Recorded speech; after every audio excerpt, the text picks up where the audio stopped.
An 85-year-old man with a history of ischemic heart disease, chronic obstructive pulmonary disease, atrial fibrillation, and myocardial infarction was admitted to our hospital because of abdominal pain.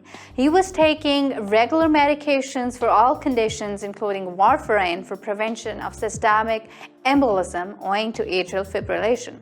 He had previous episodes of pneumonia with fever and chills that were managed conservatively. He had been otherwise well since then. The patient underwent no surgical procedure in the past.